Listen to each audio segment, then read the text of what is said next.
Good morning, how are you? Good morning, how are you? Pinasok ko na ang aking mga bag para di mabasa sa ulan. Grabe ang ulan.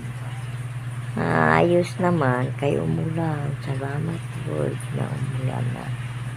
Happy morning, how are you? Morning guys. Happy Sunday guys. Ito guys, masama ang aking tiyan. Kumukulo. Kakakain ng mangga guys. Nagtae ako guys. Nagtae.